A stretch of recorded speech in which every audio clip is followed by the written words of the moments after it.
Assalamualaikum warahmatullahi wabarakatuh. Izin memperkenalkan diri, nama Gusin Wardani, NPM 2013022030 dari Prodi Pendidikan Fisika kelas B. Nomor 1. Apa pentingnya mengetahui pertumbuhan dan perkembangan peserta didik pada tahap remaja? Masa remaja ditandai dengan adanya berbagai perubahan, baik secara fisik maupun psikis, yang mungkin saja dapat menimbulkan problema atau masalah tertentu bagi si remaja. Apabila tidak disertai dengan upaya pemahaman diri dan pengarahan diri secara tepat, bahkan dapat menjurus pada berbagai tindakan kenakalan remaja dan kriminal. Dari permasalahan-permasalahan inilah yang menjadi salah satu faktor penyebab utama pentingnya untuk mengetahui dan mempelajari perkembangan peserta didik, khususnya pada tahap remaja. Dengan mempelajari perkembangan peserta didik, kita akan memperoleh beberapa keuntungan. Yang pertama, kita akan mempunyai ekspektasi yang nyata tentang peserta didik. Yang kedua, pengetahuan tentang perkembangan peserta didik akan membantu kita untuk merespons sebagaimana mestinya pada perilaku tertentu dari peserta didik. Dan yang ketiga, pemahaman tentang perkembangan peserta didik akan membantu mengenali berbagai penyimpangan dari perkembangan yang normal, sehingga kita mampu memberikan pengarahan yang baik dan benar kepada peserta didik untuk terus mengembangkan potensi pada dirinya. Nomor 2, jelaskan bagaimana proses belajar peserta didik. Dari yang belum tahu menjadi tahu, serta dari yang tidak tertarik menjadi tertarik pada suatu pelajaran. Proses belajar dapat diartikan sebagai tahapan perubahan perilaku kognitif, afektif, dan psikomotor yang terjadi pada diri siswa. Perubahan tersebut bersifat positif dan arti berorientasi ke arah yang lebih maju daripada keadaan sebelumnya. Pada dasarnya, belajar merupakan proses manusia untuk mencapai berbagai macam kompetensi, keterampilan, dan sikap. Pembelajaran merupakan faktor yang sangat penting dalam perkembangan. Menurut Jerome S. Bruner, dalam proses pembelajaran, siswa menempuh 3 fase, yaitu yang pertama, fase informasi atau tahap penerimaan materi. Dalam fase informasi, seorang siswa yang sedang belajar memperoleh sejumlah keterangan mengenai materi yang sedang dipelajari. Di antara informasi yang diperoleh itu, ada yang sama sekali baru dan berdiri sendiri, ada pula yang berfungsi menambah, memperluas, dan memperdalam pengetahuan yang sebelumnya telah dimiliki. Yang kedua, fase transformasi atau tahap pengubahan materi. Dalam fase transformasi, informasi yang telah diperoleh itu dianalisis, diubah, atau ditransformasikan menjadi bentuk yang abstrak atau konseptual, supaya kelak pada gilirannya dapat dimanfaatkan bagi hal-hal yang lebih luas. Bagi siswa pemula, fase ini akan berlangsung lebih mudah apabila disertai dengan bimbingan. Anda selaku guru yang diharapkan kompeten dalam mentransfer strategi kognitif yang tepat untuk melakukan pembelajaran materi pelajaran tertentu. Yang ketiga, fase evaluasi.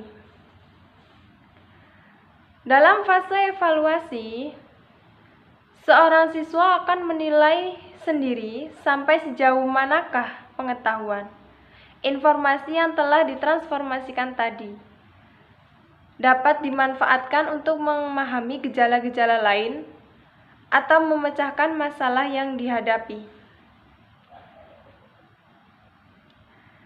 Selain tahapan-tahapan di atas, dalam proses belajar peserta didik, ada pula istilah aktivitas belajar yang merupakan proses kegiatan individu, baik fisik atau non-fisik, yang dilakukan guna mendapatkan perubahan ke arah yang lebih baik, memperoleh pengetahuan dan pengalaman. Nomor 3, ada beberapa faktor yang mempengaruhi proses belajar. Dari beberapa faktor tersebut, manakah yang paling mempengaruhi dan jelaskan mengapa? Faktor yang paling mempengaruhi proses belajar yaitu yang pertama, faktor lingkungan. Lingkungan belajar merupakan salah satu faktor yang berasal dari luar, faktor eksternal, yang berpengaruh terhadap hasil belajar siswa. Lingkungan belajar yang nyaman dan efektif akan mendukung kegiatan pembelajaran berjalan dengan kondusif. Penciptaan kondisi lingkungan belajar yang efektif adalah salah satu aspek terpenting keberhasilan dalam pembelajaran. Lingkungan yang sedemikian adalah yang mampu menjadikan peserta didik fokus kepada pelajaran, terhindar dari hal-hal yang negatif seperti merokok, narkoba, dan pergaulan bebas. Adapun lingkungan yang mempengaruhi kegiatan belajar yaitu dari lingkungan keluarga, lingkungan sekolah, dan lingkungan masyarakat. Lingkungan keluarga merupakan lingkungan yang pertama yang dikenalkan sehingga dapat berpengaruh terhadap perkembangan anak. Pengawasan dari orang tua juga sangat penting bagi perkembangan anak. Lingkungan sekolah mempengaruhi hasil belajar siswa yang didapatkan anak dari pihak sekolah seperti interaksi guru, cara guru mengajar di kelas, serta sikap anak terhadap guru dan lingkungan belajarnya. Lingkungan sekolah merupakan tempat bagi siswa untuk mendapatkan pendidikan secara formal, untuk menciptakan generasi muda yang berkualitas. Sedangkan dalam lingkungan masyarakat, anak belajar tentang norma, nilai, aturan, dan adat dalam bermasyarakat. Norma-norma tersebut berpengaruh dalam pembentukan pribadi anak dalam bersikap dan bertindak. Oleh karena itu, lingkungan masyarakat mempunyai pengaruh terhadap keberhasilan anak dalam belajar. Lingkungan belajar kurang kondusif.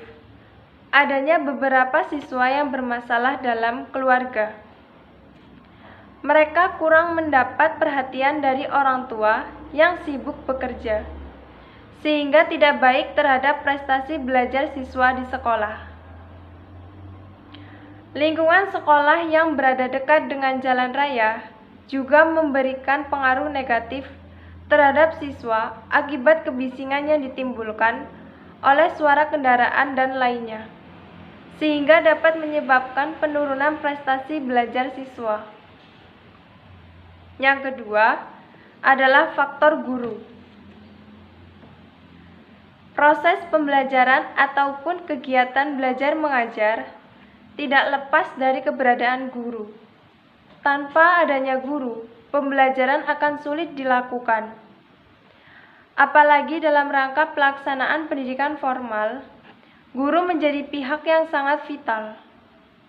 Guru memiliki peran yang paling aktif dalam pelaksanaan pendidikan demi mencapai tujuan pendidikan yang hendak dicapai. Guru melaksanakan pendidikan melalui kegiatan pembelajaran dengan mengajar peserta didik atau siswa. Siswa juga akan kesulitan dalam belajar ataupun menerima materi tanpa keberadaan guru. Hanya mengandalkan sumber belajar dan media pembelajaran saja akan sulit dalam penguasaan materi tanpa bimbingan guru. Guru juga memiliki banyak kewajiban dalam pembelajaran, dari mulai merencanakan pembelajaran, melaksanakan proses pembelajaran, hingga melakukan evaluasi pembelajaran yang telah dilakukan. Dari semua proses pembelajaran, mulai perencanaan hingga evaluasi pembelajaran, profesi guru memiliki banyak peran. Menurut Sadirman tahun 2011, menyebutkan bahwa terdapat beberapa pendapat yang menjelaskan mengenai peran-peran yang dimiliki guru. Antara lain, yang pertama Preycats, yang menggambarkan peranan guru sebagai komunikator, sahabat yang dapat memberikan nasihat-nasihat, motivator sebagai pemberi inspirasi dan dorongan, pembimbing dalam pengembangan sikap dan tingkah laku serta nilai-nilai, dan sebagai orang yang menguasai bahan yang diajarkan. Yang kedua, Harvey Gurts menjelaskan bahwa peranan guru di sekolah sebagai pegawai dalam hubungan kedinasan, sebagai bawahan terhadap atasannya, sebagai kolega dalam hubungannya dengan teman sejawat, sebagai mediator dalam hubungan dengan anak didik, sebagai pengatur disiplin, evaluator, dan pengganti orang tua. Yang ketiga, James Wyborn mengemukakan bahwa tugas dan peranan guru antara lain menguasai dan mengembangkan materi pelajaran, merencanakan dan mempersiapkan pelajaran sehari-hari, mengontrol dan mengevaluasi kegiatan siswa. Yang keempat, Federasi dan Organisasi Profesional Guru Sedunia mengungkapkan bahwa peranan guru di sekolah tidak hanya sebagai transmitter dari ide, tetapi juga berperan sebagai transformer dan katalisator dari nilai dan sikap. Berdasarkan pendapat-pendapat mengenai peranan guru tersebut, Sadirman tahun 2011 merincikan peranan guru tersebut menjadi 9 peran guru dalam kegiatan belajar mengajar, yaitu: yang pertama, informator. Sebagai pelaksana mengajar informatif, laboratorium, studi lapangan, dan sumber informasi kegiatan akademik maupun umum. Yang kedua, organisator. Pengelola kegiatan akademik, silabus, workshop, jadwal pelajaran, dan lain-lain. Organisasi komponen-komponen kegiatan belajar harus diatur oleh guru agar dapat mencapai efektivitas dan efisiensi dalam belajar pada diri guru maupun siswa. Yang ketiga, motivator. Peran sebagai motivator penting, artinya dalam rangka meningkatkan kegairahan dan pengembangan kegiatan belajar siswa. Guru harus mampu memberikan rangsangan, dorongan, serta reinforcement untuk mengembangkan potensi siswa, menumbuhkan swadaya atau aktivitas, dan daya cipta kreativitas, sehingga akan terjadi dinamika dalam proses belajar. Yang keempat, pengarah atau direktor. Guru harus dapat membimbing dan mengarahkan kegiatan belajar siswa sesuai dengan tujuan yang dicita-citakan. Yang kelima, inisiator. Guru sebagai pencetus ide-ide dalam proses belajar. Ide-ide yang dicetuskan hendaknya adalah ide-ide kreatif yang dapat dicontoh oleh anak didik. Yang keenam, transmitter.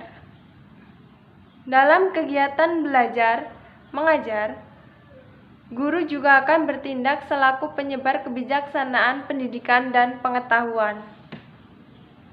Yang ketujuh, fasilitator. Guru wajib memberikan fasilitas atau kemudahan dalam proses belajar mengajar. Misalnya, dengan menciptakan suasana kegiatan pembelajaran yang kondusif, serasi dengan perkembangan siswa, sehingga interaksi belajar mengajar berlangsung efektif dan optimal. Yang kedelapan, mediator. Mediator ini dapat diartikan sebagai penengah dalam kegiatan belajar siswa. Misalnya, menengahi atau memberikan jalan keluar atau solusi ketika diskusi tidak berjalan dengan baik. Mediator juga dapat diartikan sebagai penyedia media pembelajaran. Guru menentukan media pembelajaran mana yang tepat digunakan dalam pembelajaran. Dan yang terakhir, evaluator. Guru memiliki tugas untuk menilai dan mengamati perkembangan prestasi belajar peserta didik. Guru memiliki otoritas penuh dalam menilai peserta didik. Namun demikian, evaluasi tetap harus dilaksanakan dengan objektif. Evaluasi yang dilakukan guru harus dilakukan dengan metode dan prosedur tertentu yang telah direncanakan sebelum kegiatan pembelajaran dimulai. Bisa dilihat bahwa guru memiliki banyak peran yang harus dikerjakan bersamaan. Dari peran-peran yang dimiliki guru tersebut, tentunya guru mengemban tugas yang cukup kompleks, bukan hanya sekedar mengajar saja. Sangat pantas profesi guru diberikan apresiasi yang tinggi karena jasanya yang aktif dalam rangka mencerdaskan kehidupan bangsa seperti tertuang pada pembukaan Undang-Undang Dasar tahun 1945. Nomor 4. Jelaskan secara singkat karakteristik perkembangan emosi remaja dan bagaimana kondisi emosi remaja yang terjadi apabila tidak dibekali pemahaman dari guru ataupun orang tua. Pola emosi masa remaja hampir sama dengan pola emosi kanak-kanak. Jenis yang secara normal dialami adalah cinta atau kasih sayang, gembira, amarah, takut, sedih, dan lainnya lagi. Perbedaan terletak pada macam dan derajat rangsangan yang membangkitkan emosinya, dan khususnya pola pengendalian yang dilakukan individu terhadap ungkapan emosi mereka. Menurut Pichler, tahun 1972, membagi ciri-ciri atau karakteristik emosional remaja menjadi dua rentan usia, yaitu usia 12 sampai 15 tahun dan usia 15 sampai 18 tahun.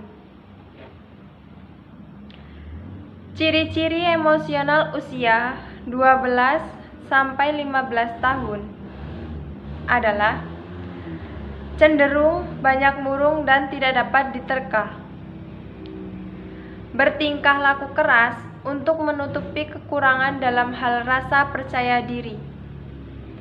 Kemarahan bisa terjadi, cenderung tidak toleran terhadap orang lain, dan ingin selalu menang sendiri. Mulai mengamati orang tua dan guru-guru mereka secara objektif. Ciri-ciri emosional remaja usia 15 sampai 18 tahun.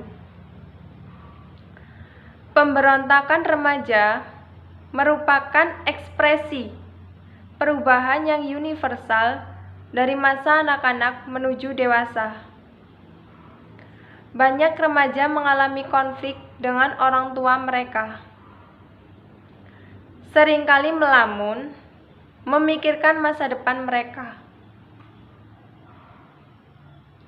Kondisi emosi remaja yang terjadi apabila tidak dibekali pemahaman dari guru ataupun orang tua, yaitu apabila anak dikembangkan dalam lingkungan keluarga yang emosinya positif, maka perkembangan emosi anak akan menjadi positif.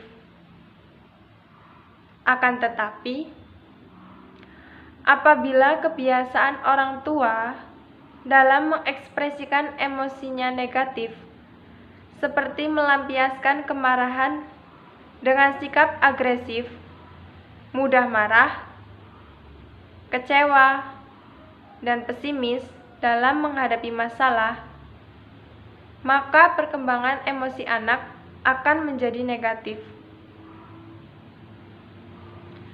Dan juga, anak akan sulit mengendalikan emosinya, sehingga menjadi lebih pemarah dan sulit dinasehati, serta biasanya menjadi individu yang bebas dan sulit mendapat kritikan atau masukan yang juga dapat mengganggu proses belajar.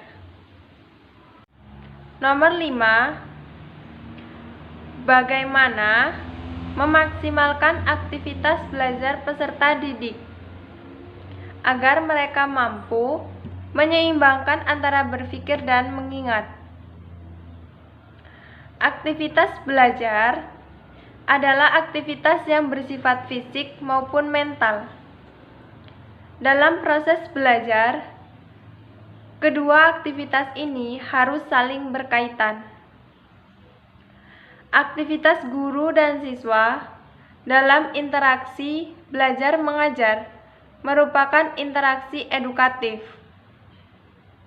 Interaksi edukatif ditandai dengan adanya interaksi yang sadar dan disengaja antara guru dan siswa maupun antar siswa untuk mencapai tujuan pembelajaran. Teknik penggunaan mind mapping dalam pembelajaran dapat dilakukan untuk memprogram keterampilan berpikir dan mengingat pada anak. Karena pada proses belajar siswa mendapatkan pertambahan materi berupa informasi mengenai teori, gejala, fakta, ataupun kejadian-kejadian proses pengolahan informasi oleh siswa akan melibatkan kerja sistem otak, sehingga informasi yang diperoleh dan telah diolah akan menjadi suatu ingatan. Apabila menggunakan teknik mencatat biasa atau catatan tradisional, maka akan terlihat sangat monoton dan membosankan karena hanya berbentuk tulisan linier panjang yang mencakup seluruh isi materi pelajaran. Menggunakan teknik pemetaan pikiran mind mapping, yaitu cara yang paling mudah untuk memasok informasi ke dalam otak dan untuk kembali mengambil informasi di dalam otak. Peta pemikiran merupakan teknik yang paling baik dalam membantu proses berpikir otak secara teratur. Nomor 6. Seberapa penting motivasi dalam kegiatan belajar? Bagaimana cara melihat motivasi peserta didik yang kurang? Dan bagaimana cara memberikan motivasi kepada peserta didik? Motivasi sangat penting artinya dalam kegiatan belajar, sebab adanya motivasi mendorong semangat belajar dan sebaliknya. Kurang adanya motivasi akan melemahkan semangat belajar. Motivasi dalam belajar mendorong timbulnya tingkah laku dan mempengaruhi serta mengubah tingkah laku siswa. Serta motivasi membentuk seberapa besar minat belajar siswa.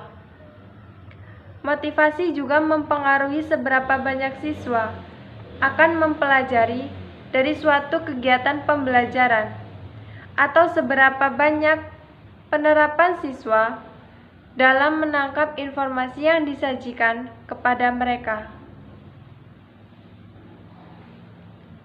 Lemahnya motivasi diri untuk belajar kepada siswa ternyata menjadi masalah yang begitu membingungkan. Misalnya, banyak siswa yang menghabiskan tidur selama jam pelajaran berlangsung. Siswa mengabaikan penjelasan guru. Siswa lebih asik dengan gawai atau handphone ketimbang membaca buku dan lain sebagainya. Ada beberapa cara atau metode untuk meningkatkan motivasi belajar siswa, antara lain: yang pertama, menggunakan metode pembelajaran yang tepat dan beragam. Hal ini bertujuan untuk menghilangkan kebosanan siswa saat berlangsungnya kegiatan belajar mengajar. Yang kedua, menjadikan siswa sebagai peserta didik yang aktif. Keaktifan siswa bisa mendorong dirinya untuk terus belajar dan semangat dalam memecahkan suatu permasalahan. 3. Memanfaatkan media seoptimal mungkin. Melalui media, siswa bisa mendapatkan hal yang baru yang belum pernah mereka dapatkan sebelumnya. Adapun contohnya adalah dengan menampilkan visualisasi pembelajaran yang sedang berlangsung. Melalui visualisasi, siswa bisa lebih mudah memahami suatu materi. Jika mereka paham, pasti mereka akan semangat dan termotivasi untuk terus belajar. Yang keempat, menciptakan kompetisi. Melalui kompetisi, mereka akan saling membuktikan bahwa merekalah yang terbaik. Agar menjadi yang terbaik, siswa dituntut untuk terus belajar. Kondisi inilah yang nantinya bisa meningkatkan motivasi belajar siswa. Yang kelima, mengadakan evaluasi secara berkala. Melalui evaluasi, bisa mengukur keefektifan pembelajaran yang telah dilakukan. Jika hasil evaluasi selalu menunjukkan hasil yang baik, maka bisa disimpulkan bahwa sebagian besar siswa memiliki motivasi belajar yang cukup besar. Contohnya adalah dengan membuat penilaian terkait aktivitas siswa, misalnya tugas dan kuis. Yang keenam, sampaikan motivasi secara berlangsung. Memberi siswa motivasi secara langsung, contohnya adalah dengan menceritakan kisah sukses beberapa tokoh.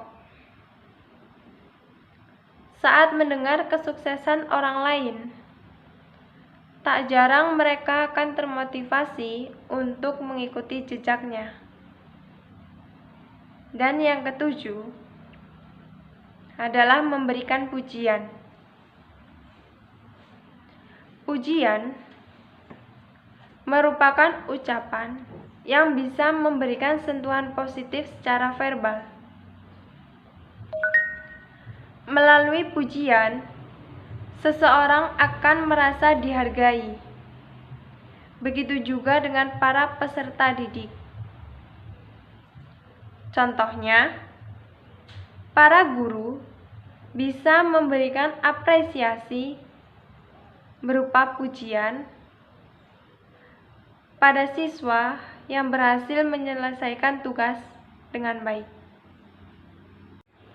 Sekian penjelasan yang bisa dapat saya sampaikan. Mohon maaf bila ada kesalahan perkataan ataupun perbuatan yang disengaja maupun tidak, mohon dimaafkan. Karena kesempurnaan hanya milik Allah Subhanahu wa taala. Sekian, terima kasih. Wassalamualaikum warahmatullahi wabarakatuh.